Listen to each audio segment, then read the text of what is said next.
Médiaté décline toute responsabilité quant aux propos tenus dans cette émission.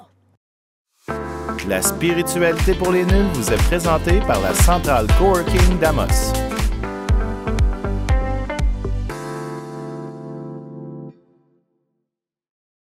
On est rendu à l'épisode 10 et j'ai le goût aujourd'hui de vous amener vers le pardon.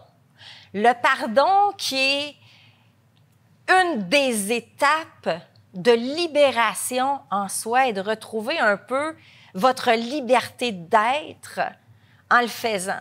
Et pour ce faire, j'ai deux personnes, deux invités, en fait, on va l'appeler l'invité, qui vont vous témoigner de leur pardon physique, mais également le pardon en énergie.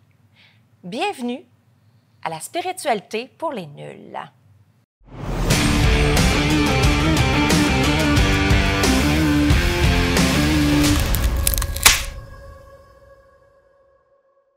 Bonjour, chers téléspectateurs. Aujourd'hui, à l'épisode 10, eh bien, on va parler du pardon, comme je le mentionnais dès le départ. Et ce pardon, c'est quelque chose, c'est une des étapes, je pense, les plus difficiles dans une vie de libération à accomplir dans sa vie.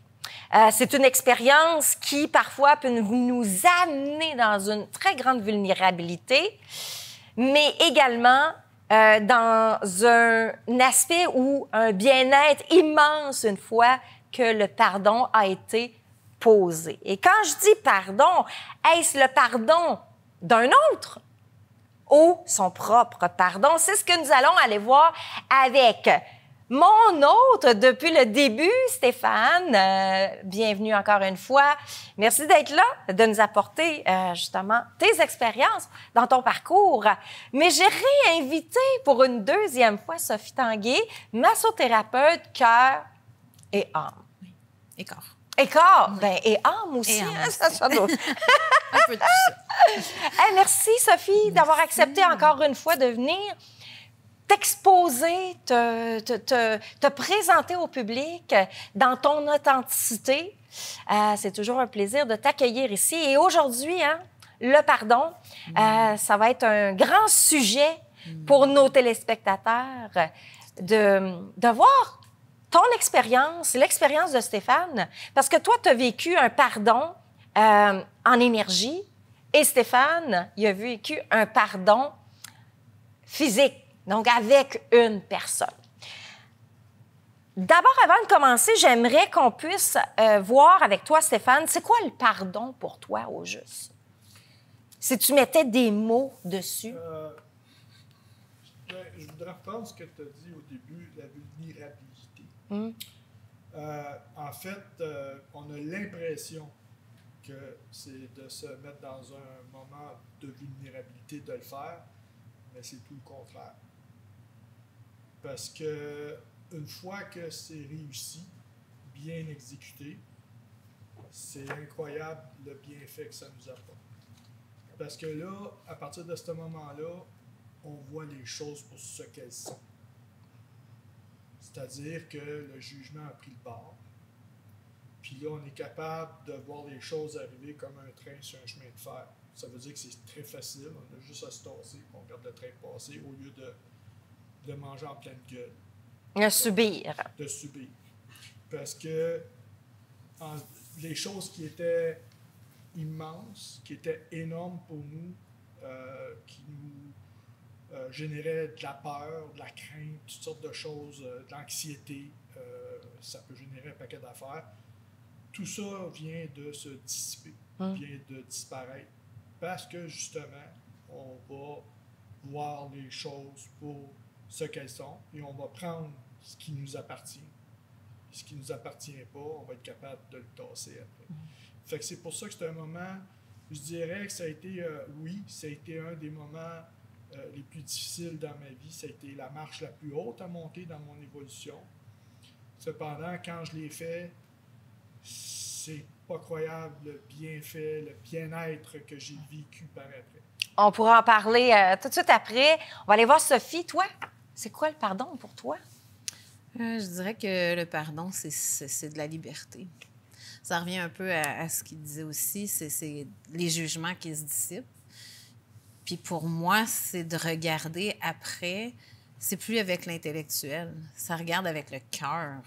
Ça comprend l'autre, ça comprend l'histoire. Fait qu'il n'y a plus de jugement parce que c'est compris, c'est accueilli.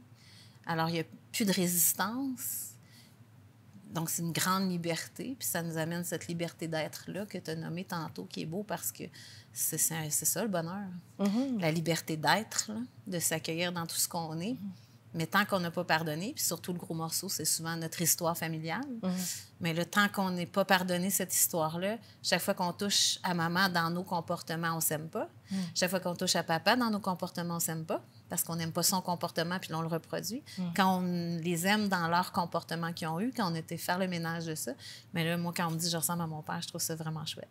Parce que c'était pas Ça a toujours changé, le cas. ça a changé.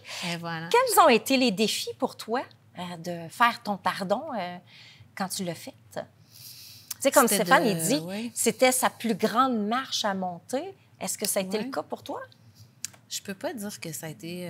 je peux pas voir quelle marche a été plus dure à montrer parce que c'est arrivé tellement un à un. Ça a été un cheminement. Chaque morceau avait sa partie pour être dans une grande liberté d'être. Mais je dirais que c'était de vraiment aller à la racine du problème. Parce qu'on a comme... On voit la surface du problème ou de... Des réactivités qu'on a, mais de descendre. Pourquoi j'ai peur?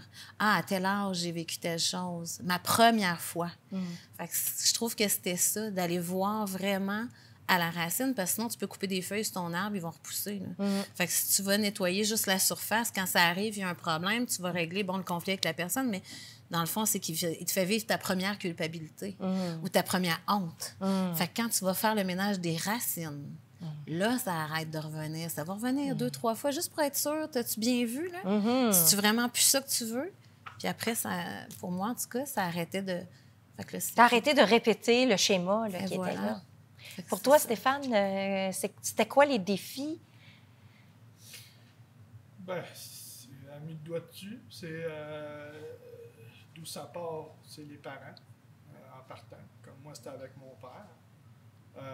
Puis la pire insulte que tu pouvais me faire à l'époque, c'était de dire que je ressemblais à mon père. Et effectivement, si vous mettez mon père physiquement à côté de moi, puis la ressemblance, c'est drôle parce qu'on est tellement liés. J'arrivais, puis je m'étais fait pousser un pinch, il s'était fait pousser un pinch. Je m'étais rasé la tête, il s'était rasé la tête quand on se voyait. C'était comme, on se parlait pas, là, c'était comme ça, là, fait qu'on a les yeux bleus tous les deux. C'est juste qu'il est plus court que moi, là. Mais c'est ça, je veux dire, mais physiquement, je peux pas le renier, là, fait que, puis il y avait des comportements plaisants, mais il y avait d'autres choses que c'est sûr que c'était une des pires insultes que tu pouvais faire parce que j'étais battu à la maison, je vivais la cruauté mentale, la cruauté physique, puis c'était quelque chose qui était assez régulier, puis tout ça.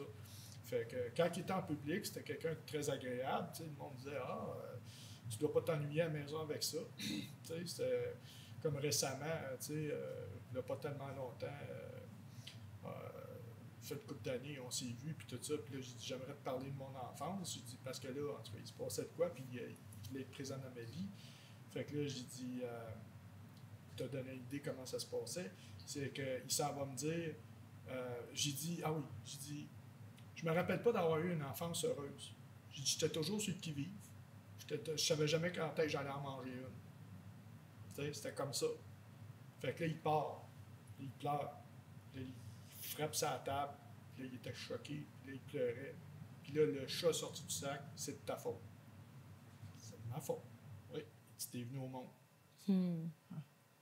Ton défi pour faire le pardon, t'as-tu un défi ou des défis? Mon défi, c'est que, après avoir entendu ce que je viens de vous dire, je suis la victime. Tu comprends-tu, là? Je suis celui qui se fait faire de la cruauté mentale, cruauté physique, puis tout ça. Puis là, il faut que je me libère de ça. Mais je dois faire quelque chose qui, pour moi, est comme... Ça n'a pas de sens que je fasse ça. Parce que là, mon ego embarque, puis il veut me protéger, puis mon conscient est là, puis tu peux pas faire ça. Tu es la victime. C'est à lui à te demander pardon. OK. Mais pourquoi que je dois demander pardon? Il y a une raison, une grosse raison en arrière de ça. Fait que c'est de réussir à te convaincre, toi, puis de t'en aller dans le cœur, comme elle dit. Pourquoi? Parce que le cœur est neutre. Le cœur, il sépare le féminin sacré et il sépare le rationnel masculin. Donc, le cœur, c'est une énergie immense qui est neutre. Donc, quand tu es dans le cœur, tu es neutre. Tu ne peux pas être dans le jugement. Si tu es dans le jugement, tu es dans ton rationnel en haut. Si tu es dans le sentiment, les ressentis, puis tout ça, c'est le féminin qui est là. Fait que le cœur est neutre. Fait qu'il faut que tu sois dans le cœur. Fait que là, il fallait que j'aille faire ce geste avec le cœur et il fallait que je convainque mon rationnel que c'était vraiment la chose à faire. Puis c'est pour ça que pour moi, ça a été une des marches les plus hautes à passer. Parce que c'était de convaincre ça ici, pendant des Parce que années. tu allais voir ton ça. abuseur, Oui, c'est celui qui... J'ai fait ça, j'avais 20 ans. Tu sais, je n'étais pas un gamin, là. J'avais 20 ans. Fait que moi, là, pendant 20 ans, j'ai connu mon père. Tu sais, vous ne le voyez pas ici, mais j'ai une cicatrice en dessous du menton. J'étais tout jeune, puis c'est lui qui m'a fait ça. Ça veut dire, là, j'étais bébé, là. Il m'a pitché sur le lit, puis bon, tu sais, ma mère me l'a conté après. Fait que, tu sais, c'est ça que je veux dire, c'est toutes sortes d'affaires comme ça que j'ai vécu des sévices. Puis là, il fallait que je me libère de ça. Fait que donc, pour toi, le plus grand défi, c'était, de un, tu te voyais la victime. Lui était ton agresseur. Il fallait que tu aies demandé pardon à ton agresseur de l'avoir jugé. Pourquoi il fallait que je fasse ça? C'est parce que si je ne le faisais pas, je restais dans le jugement et ça m'auto-détruisait. Fait qu'à chaque fois que je rencontrais quelqu'un qui avait l'énergie de mon père, mon caractère changeait. Je devenais violent. Pourquoi? Parce que je tombais en mode de défense. Fait que là, je devenais quelqu'un de très intimidant puis quelqu'un de très violent parce que cette personne-là avait une énergie semblable à celle à mon père. Il essayait de m'intimider, il essayait de... C'est pour ça que je me suis battu avec des professeurs à l'école. Parce que là, il y en a un, à un moment donné, tu sais, il a essayé puis il est parti en courant, disons. Pour toi, quels ont été tes défis de faire ton pardon? Je pense que, si j'ai bien compris, c'était envers ton père aussi. Quels ont été tes défis de le faire, ce pardon-là? Ça a été... ça a commencé jeune, premièrement. Déjà, avec la tête, j'avais pardonné. Fait que je croyais que c'était fait. Parce que, de ma tête, j'avais compris, mon père se racontait beaucoup, fait que j'avais la chance de comprendre son histoire. Fait que j'avais compris tous les rejets, tous les abandons qu'il avait vécu, toutes les souffrances qu'il avait vécues. Fait que je comprenais qu'il ne savait pas comment faire parce qu'il n'y avait pas eu d'exemple. Mais c'était encore dans le tête. C'était une forme de jugement. C'était un jugement gentil, mais c'est encore du jugement quand même. Hein? Puis, tu sais, ça se faufile, ce jugement. Et puis, ça fait pas si longtemps, il y a peut-être 2 ans, moi, la vie, elle me fait des cadeaux. La vie est très généreuse, moi, je trouve, pour tout le monde. Parce que quand elle nous met quelque chose ou dans la légèreté ou de contraignant, c'est parce que ça veut nous montrer quel chemin qu'elle veut nous faire emprunter. Et je me suis fait offrir un soin en art-thérapie en échange d'autres choses par une bonne amie. Et moi, je m'en allais là, ça allait bien. Je me demandais un peu qu'est-ce que je m'en allais faire là parce que ça allait vraiment bien. J'avais fait beaucoup de ménage dans le spirituel avant ça. Et j'avais mis ça de côté un peu, le côté familial. J'avais vécu d'autres choses. Et la vie m'emmène chez elle. Et là, juste en jasant, elle était excellente d'ailleurs, on a commencé à voir, il y avait quand même encore du bagage dans mon sac à dos. Et à travers 2 rencontres, ça a été tellement rapide, mais je pense que quand le cœur s'est déjà préparé, il y avait tout le préparatif que je n'avais pas vu avant. Comme je dis, moi, il y a eu beaucoup de morceaux de casse-tête qui se sont comme placés année après année pour m'emmener à être prête à chaque fois. Fait que chaque fois qu'il y avait une marche qui arrivait, je me sentais quand même prête puis guidée. Il y avait tout le temps quelqu'un qui était mis sur ma route ou un livre. Fait que j'ai été faire l'exercice avec elle qui ressemblait aussi à un peu des constellations familiales, mais 1 à 1. Et après, j'ai participé aussi à des constellations. Et à travers, juste en nommant, soit avec une chaise vide, soit on nommait à la personne, mon père, donc ce que j'avais vécu, comment je l'avais pris, je lui redonnais. Et à travers un peu d'art-thérapie, et même, on a descendu des escaliers ensemble parce que j'avais eu un événement plutôt important dans un sol, puis il fallait que je quitte par des escaliers. Et moi, depuis des années, je détestais les escaliers. Des années que j'avais mal aux genoux. Et on a descendu en bas des escaliers sous son ressenti à elle. Elle a dit, tiens, on va le faire comme ça. Puis marche après marche, on libérait, on nommait l'événement, je redonnais. Puis en haut, il y avait un cadre avec un père chinois, genre, là, habillé à l'ancienne, avec sa femme qui avait de l'air soumise, puis des enfants, puis il a l'air méchant. Puis j'ai trouvé ça tellement drôle, parce que là, en arrivant, là, c'était comme ça, là, la famille un peu rough, là, puis pourtant, je me sentais vraiment libérée. Tu étais libérée à ce moment-là. Et j'ai senti mon père être libéré de l'histoire. Parce que quand on parle en énergie, tant qu'une rancœur est en nous, l'autre ne peut pas non plus se défaire de l'histoire, je crois. Il ne peut pas se pardonner parce que tu gardes l'histoire vivante encore. Et j'ai vraiment senti, j'ai eu la preuve après, là, quelques jours plus tard, puis mon père n'avait aucune idée que je travaillais sur ça. Il s'est mis à m'écrire, à me parler autrement, à changer d'attitude avec moi. Et la relation, elle s'est mise à vraiment là, devenir tellement belle, mais vraiment belle. Puis on l'a accueilli cet hiver. J'ai eu du plaisir à l'avoir chez nous, vraiment. Et j'étais moi-même. J'étais plus dans ma petite fille qui avait peur. J'étais moi, il était lui. Et je le voyais tel qu'il était maintenant, plus avec des yeux, avec mes voiles du passé, de l'histoire. Fait qu'on dirait que ça a été enlevé. C'est ça, cette grande liberté-là. Comme tu disais, si on voit les choses telles qu'elles sont dans le maintenant, là, c'est plus ton père d'avant, c'est plus ta mère d'avant, c'est plus le chauffeur d'autobus d'avant, c'est la personne qui est là maintenant. Puis peut-être qu'elle n'est pas plus belle, là. Tu vas la voir telle qu'elle est. Puis là, c'est là aussi un certain défi. Ça ne veut pas dire que tu vas te mettre à l'aimer automatiquement, mais tu vas la voir telle qu'elle est. Et toi, tu vas te voir tel que tu es. Fait que tu n'es plus la victime. Donc, ça te fait plus mal. Ah non. La douleur, à part. C'est le grand bienfait. C'est le bienfait du pardon, là. Moi, je peux dire ça, le monstre géant, autant que là, c'est une petite personne bien ordinaire. Puis là, on voit... Là, on perçoit vraiment toutes les blessures, toutes les choses, tu sais, leur vécu, etc. Tu sais, parce que après ça, moi aussi, tu sais, mon père s'est ouvert, etc. Tu sais, j'ai fini avec le temps par savoir plus son histoire, là, tu sais, comme quoi que ça a été rough chez eux, là, tu sais. Il était frère. Tu l'as su après, toi, ça, là. Après, tu sais, c'est ça que je veux dire. Il s'est ouvert là. Oui, parce que là, veux pas. Quand t'es pas dans cette énergie-là, t'es plus là-dedans, ça change tout. Tu sais, mais c'est moi que j'ai changé, c'est pas l'autre. Lui, il a pas changé, là. Il est encore le même bonhomme qu'il était quand j'étais tout jeune. Là. Il n'a pas changé. Là. Puis, malgré qu'il dit qu'il fait des efforts et tout ça, il y a trop d'affaires qui... Mais ça lui appartient, ce côté-là. Hein? C'est sans jugement. C'est ce que j'ai répondu à mon père, d'ailleurs, quand il m'a garoché ça. C'est de ta faute, t'es venu au monde. Là, j'ai parti à rire. C'est pour vous donner une idée. J'ai parti à rire. J'ai dit ça, mon homme, ça t'appartient.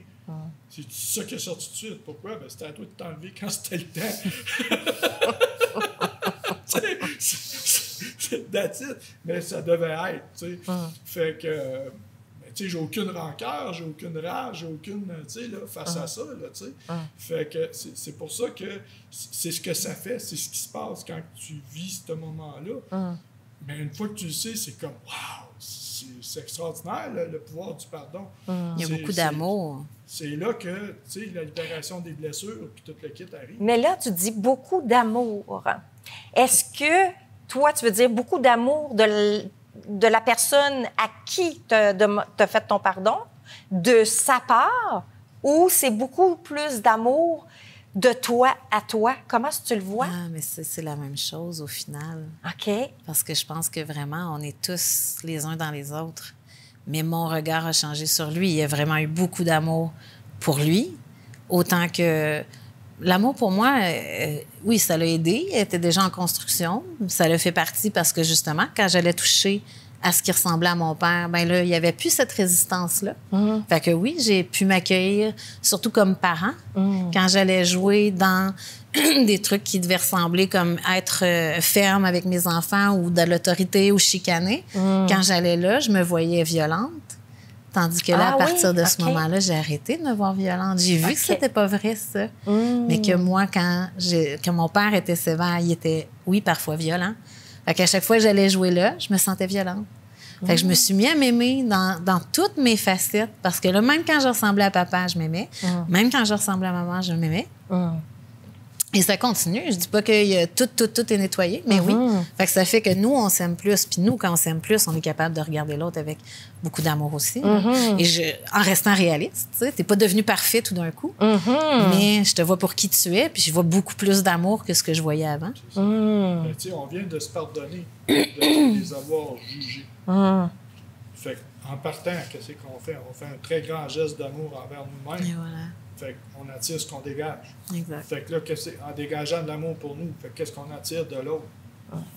D'amour aussi. Tu sais, C'est quoi le déclencheur qui vous a amené à aller vers l'étape du pardon? Et pour toi, Sophie?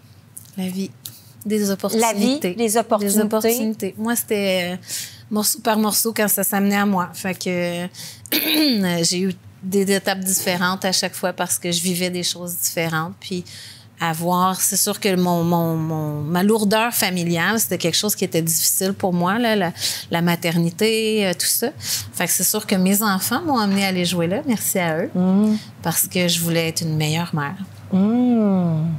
Et avoir plus de fun quand j'étais avec eux, arrêter de me sentir violente à chaque fois qu'il fallait que je mette ou arrêter d'être tout le temps dans de la culpabilité à chaque fois que j'intervenais. Fait que c'est mes enfants, finalement. OK. Et pour toi?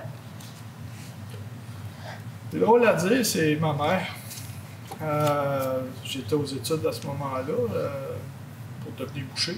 Puis elle me disait à moi, elle dit Lise Bourbeau vient à Polyvalente. Elle dit ça te tente-tu de venir la voir? Parce que ma mère, elle disait écoute ton corps, qui es-tu? Puis tout ça. Fait que je m'en vais, elle dit bon, je peux bien y aller, je peux bien t'accompagner, puis tout ça. Puis là, j'ai écouté, puis tout ça. Puis là, à la fin, elle dit ceux qui veulent venir me voir, veulent venir me parler. Elle dit je vais être en avant. Fait que je dis c'est correct. Fait que là, je suis allé la voir, puis j'ai commencé à jaser avec elle. Lui expliquer mon histoire, qu'est-ce qui se passait, puis tout le travail que j'avais fait sur moi-même, par moi-même, puis tout ça avec le temps. Fait que c'est là qu'elle m'est arrivée, elle dit il te reste une grosse étape à faire, puis c'est celle du pardon. Puis je dis pardon? Fait que là, j'ai fait comme OK. Fait que là, à l'époque, on avait les cassettes, là, les 4 tracks, puis tout ça. Fait que je suis allé acheter sa cassette. Puis là, je me suis dit, elle dit, puis là, elle m'avait bien avisé, écoute-la plus qu'une fois. Elle dit, tu risques d'avoir besoin de l'écouter plusieurs fois. Mais elle dit, ouvre ton cœur, ouvre-toi à ça, puis, tu sais, fais ce que tu as à faire avec ça, puis tu vas voir. Fait que, je peux pas te dire combien de fois je l'ai écouté à la cassette. Je l'ai écouté, réécouté, j'ai écouté. Fait que là, je dis à ma mère, je dis, non, c'est à soir que ça se fait.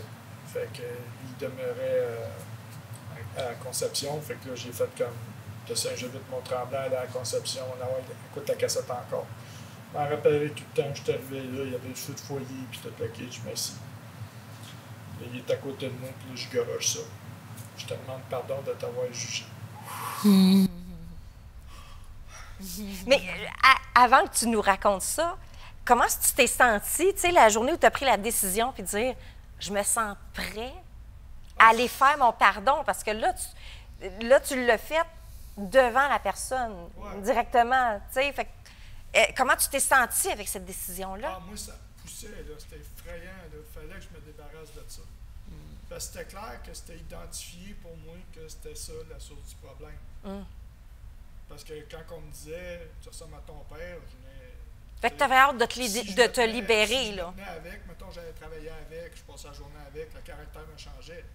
Fait que c'était clair pour moi que la source du problème, mon problème, ça venait de là. Fait que c'était clair pour moi qu'il fallait que je règle de quoi avec lui. C'était quoi? C'était ça. Fait que là, la cassette, l'avoir écoutée, là, tu sais, blablabla. Fait que tu étais bien préparé. C'était clair, avec. Il fallait que je le fasse. Puis là, j'ai même demandé, on est tous portés à penser qu'est-ce qui va arriver après. Oui. Tu sais, c'est la question que tu te poses, qu'est-ce qui va arriver après. Comment est-ce que l'autre va percevoir ce que tu lui dis? Comment est-ce qu'il va accueillir? Puis dans la cassette, c'est clair. Ça, on s'en fout. C'est pas grave comment l'autre va réagir. Donc, c'est pas notre responsabilité. Non. Puis, je te dirais, il est là le cadeau. Parce que quand tu le fais live, comme moi je l'ai vécu avec lui, j'ai été testé tout de suite. Dans quel sens? il a fait comme... Là, il ne savait pas comment réagir. Il était désarmé quand j'ai dit ça. OK. Il était comme complètement confus. Puis après ça, il est arrivé, puis il a commencé à parler de ma mère. Puis à ce moment-là, il ne fallait pas que tu parles de ma mère. Je venais bleu, là. Parce que là, en tout cas, je prenais défenseur de ma mère. Fait que... Là, il me parlait, là, puis là, ça sortait. Puis habituellement, ce qu'il faisait là, ça venait me chercher. Tu réagissais? Ça me faisait plus rire. Ah. J'avais plus aucune réaction face à ça. J'avais plus aucune... j'avais plus rien. Là. Il venait de... Comme ça, puis il venait de... C'est pareil comme si on avait enlevé un poids de plus de 300 livres de dessus mes épaules. C'était comme... Ah, je respirais. C'était comme ça. Puis là, lui, là, il n'avait plus aucun pouvoir sur moi. À partir de ce moment-là, ça a été fini. Je ne ressentais plus aucune emprise de sa part sur moi. Aucune. C'était... Fait que ça, c'est le cadeau ultime que tu as reçu. Puis pour toi, Sophie, comment est-ce que tu as ressenti ça une fois que tu l'as fait? Est-ce que tu appréhendais tout d'abord le fait d'aller faire le pardon? Comment ça allait être fait? Je n'étais pas préparée. Je ne savais pas ce que j'allais faire là. OK. Fait que j'ai juste laissé ça se faire à travers mon ami qui est très, très, très bien inspiré, à travers les ressentis qui étaient là. Et je n'avais pas d'attente. Ça, c'est quelque chose que j'ai plus beaucoup des attentes. Alors, j'étais juste surprise de voir après les choses changer, mon père changer et la relation changer. Moi, je trouve que c'est un miracle. J'ai pas parlé avec lui, j'ai rien fait avec lui. Tout part de nous toujours, puis c'est tellement ça. Fait que moi, j'ai rien eu à faire avec lui, puis je le sais qu'il regrette plein de trucs. J'ai pas besoin qu'il me le dise. Il y a déjà, lui, contrairement peut-être à ton père, mon père, je le voyais qu'il avait beaucoup de regrets, puis qu'il essayait de se pardonner. Alors, ça a été juste un beau miracle de voir ça changer. Fait que c'est une belle récompense pour toi. Aujourd'hui, tu dois te sentir libérée. Libre. Pas juste libérée, je me sens très libre. Puis ce ressenti-là, le jugement, la culpabilité, le cœur ouvert et tout ça, c'est déjà terminé. Ça va vite, hein? Ça va vite quand on parle d'un sujet qui est poignant comme le pardon. Et j'ai le goût de te garder avec nous, Sophie. Nous, on va continuer ensemble. Puis on va vous le faire voir pour la semaine prochaine parce qu'il y a encore beaucoup d'informations, beaucoup de témoignages, beaucoup de choses à aller chercher au niveau du pardon. Puis j'ai le goût de vous le partager avec vous. Alors, on se voit la semaine prochaine pour le pardon, série 2. Ciao tout le monde!